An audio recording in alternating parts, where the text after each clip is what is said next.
Oi pessoal, hoje a gente conversa sobre Lendo Lolita em Teherã, Memórias de uma Resistência Literária, que é o livro de memórias da Azar Nafisi.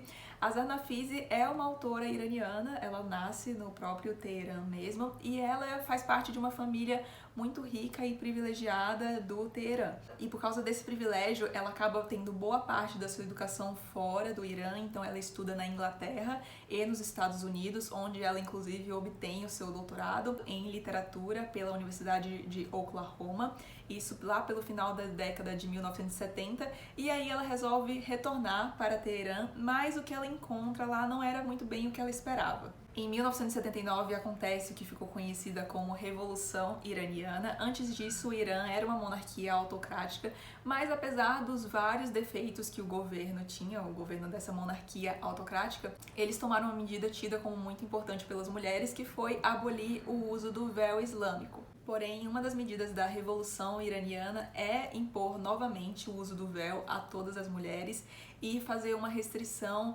mais severa em relação à aparência dessas mulheres. Então, controlar a cor do esmalte. A mulher não podia usar esmalte na rua somente se ela estivesse usando luvas por cima, também não podia usar maquiagem, tem todo um controle em cima de tudo isso. E é nesse cenário meio turbulento que a Azar Nafisi vai voltar ao Teherã. Em meio a toda essa turbulência de 1979 a 1981, a Azar Nafisi leciona na Universidade do Teherã, leciona literatura, mas ela acaba sendo expulsa dessa universidade porque ela não compactua com aquele regime e se recusa a utilizar o véu islâmico. Ela fica um tempo sem lecionar, ela até retorna em 1987, mas para um tempo depois por causa de insatisfações, até que em 1997 ela emigra de vez com a sua família para os Estados Unidos. Mais 2 anos antes de ela emigrar, ela resolve pegar as alunas que ela tinha na universidade, porque ela tinha mais carinho e considerava que elas tinham mais potencial, e as convida para uma espécie de clube do livro na casa dela, que acontece todas as quintas pelas manhãs. E o que a gente tem nesse livro são as memórias da Azar Nafisi em relação a esses anos turbulentos de revolução e também, que é a parte mais legal do livro, na minha opinião, as memórias que ela tem ali com as suas alunas nesse clube de leitura secreto. Secreto porque, com a Revolução Iraniana, a maioria esmagadora dos livros ocidentais são expressamente proibidos, e são justamente esses livros, os clássicos ocidentais, que a Azar Nafisi estuda nesse clube com as suas alunas. Então elas não poderiam falar sobre aquele grupo com ninguém, porque eu acho que isso representava um risco muito grande para aquelas meninas. Eu acho que a Azar Nafisi não deixa tão claro o risco que elas enfrentavam, mas eu acredito que seja bastante, porque ela comenta que nas ruas tinham vários carros fazendo espécies de patrulhas para ver, olha, aquela mulher ali tá com muita maquiagem, e aí prendiam essas mulheres. Era um negócio bem absurdo mesmo, então acho que essas meninas corriam muito risco, mas parecia ser um risco que se valia a pena correr, porque me parece que esse clube do livro era uma espécie de feixe de luz em meio à escuridão que aquelas meninas estavam enfrentando. A Azar Nafisi descreve como as meninas entravam, né, geralmente cabisbaixas, todas cobertas por causa do véu, e aí quando passavam pela porta parecia que o rosto delas se iluminavam, elas tiravam o véu, balançavam os cabelos. É bem bonito ver essa descrição que ela faz aqui. O livro é dividido em 4 partes e cada parte leva o nome do autor ou da obra que terá foco na discussão do capítulo. E aí fica uma dica: eu recomendo fortemente que você só leia esse livro se você tiver lido as obras que ela fala aqui, porque ela entrega abertamente o enredo de todas elas, então tem muito spoiler para quem não leu. Então, se você não gosta de spoilers, eu recomendo que você leia antes. Mas até se você fique ok com spoilers e não tenha lido ainda os livros que ela comenta aqui, eu recomendo que você leia antes, porque você consegue aproveitar muito melhor as discussões que ela vai trazer aqui. Então eu vou falar de cada um dos capítulos especificamente, e aí você vê quais livros você leu ou não. A primeira parte, que é a minha preferida, diga-se de passagem, é sobre o Nabokov. Ela foca em Lolita e Convite para uma Decapitação. Desses eu não li Convite para uma Decapitação e confesso que nem tinha muita vontade até eu ler isso aqui. E aí agora eu quero ler, mas Lolita eu li e, gente, É por isso que eu amo tanto os livros, porque ela faz uma interpretação aqui de Lolita que eu nunca teria imaginado. E isso é tão incrível, sabe? Porque eu li Lolita, eu vi vários vídeos sobre Lolita, eu li muita resenha sobre Lolita, e ainda assim ela consegue trazer nesse livro algo completamente único. Tem uma frase que diz, se eu não me engano, 2 pessoas não podem ler o mesmo livro. E é isso no sentido de que 2 pessoas podem até estar lendo o mesmo livro, mas vai parecer que são livros diferentes porque elas conseguem aprender coisas diferentes daquela leitura. E esse livro aqui deixou isso muito claro pra mim, porque as coisas que ela fala de Lolita, inclusive tá cheio de marcação aqui, muita coisa, são coisas que ela comenta dos livros que eu já li, mas eu não percebi. E aí marquei tudo pra quando um dia eu vá reler Lolita ou algum dos outros livros que ela comenta aqui, eu possa ver e aí aprofundar melhor a minha experiência de leitura e enriquecer com as coisas que a Nafise comenta aqui. Mas o que ela faz com Lolita aqui é basicamente fazer um paralelo entre o que o Humbert Humbert faz com a Lolita e a situação que ela e as suas alunas estão enfrentando ali no Irã. E, gente, é incrível. Eu não vou falar muito dos aspectos que ela levanta, porque eu sou a favor de que você conheça lendo o livro, acho que a experiência de leitura fica melhor, mas é maravilhoso e foi a minha parte preferida do livro mesmo. Depois eu acho que dá uma desandada, mas depois a gente conversa sobre isso. Já na segunda parte ela comenta sobre o Fitzgerald, mais especificamente sobre o seu famoso O Grande Gatsby, livro maravilhoso, eu já li, eu amo esse livro.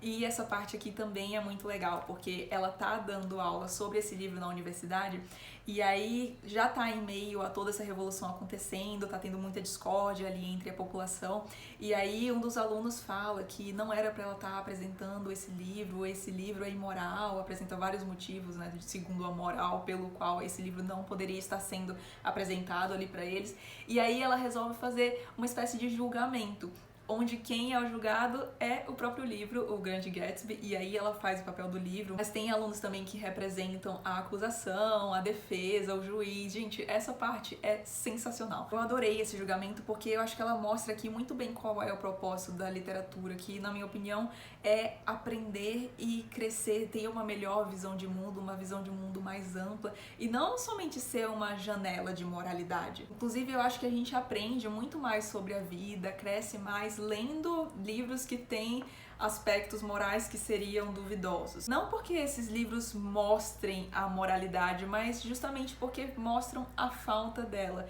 E ela levanta muitos pontos sobre isso no Grande Gatsby que eu também não tinha percebido. Inclusive, eu acho que foi o livro que eu fiquei com mais vontade de reler. Quem sabe em breve ele apareça aí, vai que... Mas acho que não esse ano, quem sabe ano que vem. Já tô cheia de releitura aqui devendo pra vocês, né? Então, vamos parar um pouco. Mas esse julgamento é muito legal. As aulas dela, em geral, assim, parecem ser muito legais. Inclusive, ela comenta que a maioria das aulas dela, quem frequentava não era nem alunos dela, tinha uns alunos dela ali, mas muita gente ia ver as aulas delas porque ouvia falar das aulas, do amor que ela mostrava pelos livros. Eu acho que isso acaba transparecendo para a qualidade das aulas, porque afinal de contas é muito mais fácil a gente falar bem de algo que a gente ama. E aí eles iam assistir as aulas dela mesmo assim e as turmas delas estavam sempre lotadas. A terceira parte é sobre o Henry James, mais especificamente sobre Daisy Miller e o Washington Square, e do James, o único livro que eu li aconteceu de ser o Daisy Miller.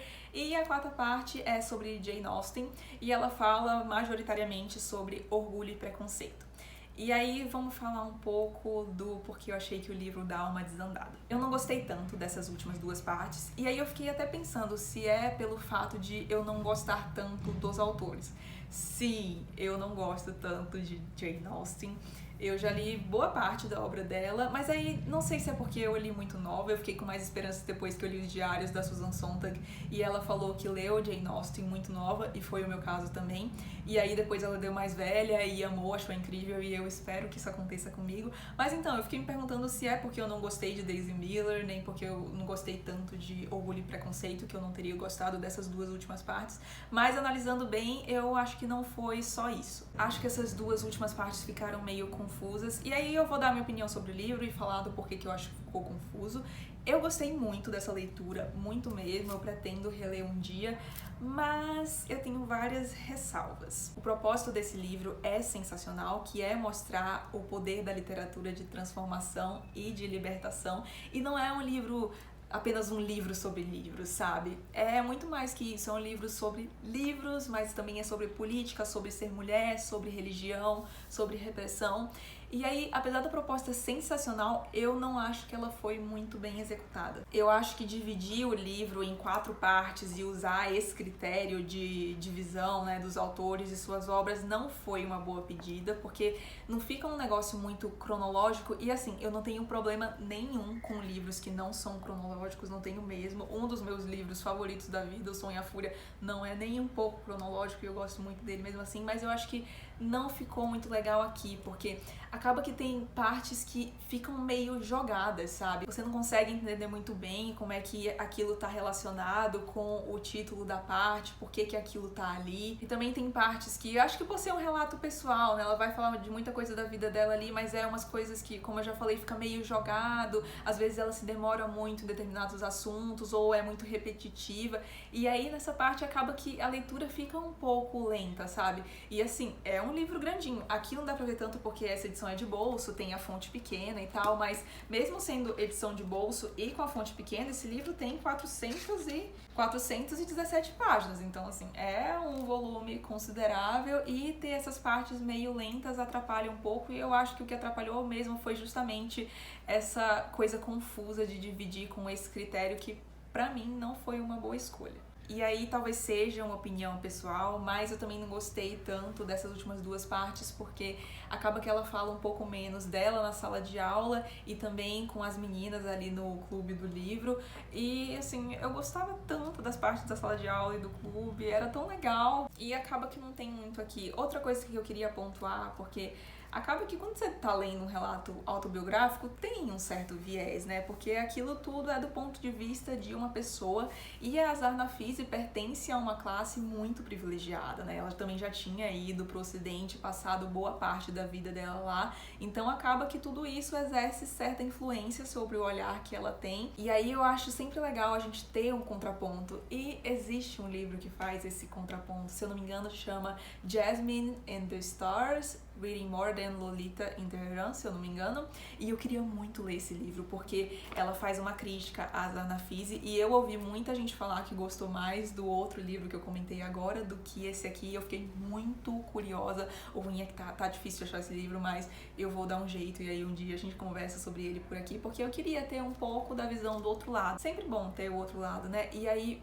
nossa, nem de longe menosprezando tudo que a Azar Nafisi sofreu, o sofrimento dela, nem nada, mas às vezes eu tinha a impressão de que as queixas dela pareciam um pouco míopes e simplistas, sabe? Então eu queria muito ter uma outra visão sobre o que estava acontecendo nesse momento lá. Porque me preocupa que esse livro possa alimentar essas narrativas que são veementemente anti-islâmicas, e pelo que eu li na internet, é muito problemático você ler os 2 livros separadamente, mas você lê os 2, o da Azar Nafisi e o Jasmine and the Stars, que eu comentei aqui, eu vou deixar o título e a autora aqui, eu esqueci o nome da autora, gente, perdão. Vou deixar tudo aqui embaixo, mas voltando, falam que ler os 2 em conjunto é meio que você ter a experiência quase que completa, sabe? É ter o ponto e o contraponto. Então acho que deve ser uma experiência muito rica ler os 2. E se você gosta desse temático, da Revolução Iraniana, etc., eu tenho uma outra obra pra indicar. Não é um livro, é um quadrinho.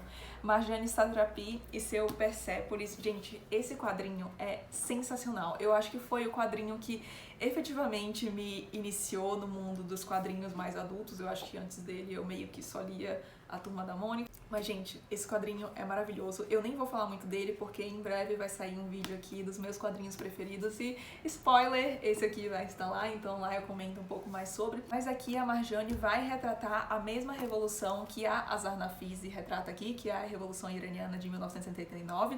E tem uma perspectiva um pouco diferente. Também é autobiográfico, você aprende pra caramba lendo isso aqui. Eu, inclusive, prefiro a abordagem da Marjane do que a da Azar Nafisi pra retratar a Revolução Iraniana, então fica a dica aqui. Mas em resumo, gostei muito desse livro, eu recomendo a leitura, mas eu acho importante você prestar atenção desse ponto de que sempre tem outro lado, apesar de que eu super acredito aqui nas críticas que ela faz. Afinal de contas, eu acho muito absurda essa arbitrariedade do Estado que ela relata aqui. Tipo, como assim podem decidir que você tem que usar um véu pra sair de casa, você não pode usar maquiagem se você quiser? E eram coisas que as meninas queriam fazer e eram tolhidas, e você vê que elas acabam sofrendo muito por causa disso.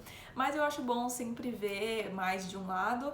E fica aí a dica também de você ler não só esse, mas também procurar pelo Jasmine and the Stars. Se você gostou do vídeo, não esqueça de deixar um like e de se inscrever no canal, caso você não seja inscrito. E se você ler esse livro, vamos conversar aqui embaixo. Eu sei que tem várias opiniões, tem gente que ama, tem gente que odeia. Vamos conversar aqui, porque eu fiquei curiosa pra saber o que as pessoas acham desse livro. Eu não conheço ninguém que leu, então se você conhece, vamos conversar. Até o próximo vídeo, tchau!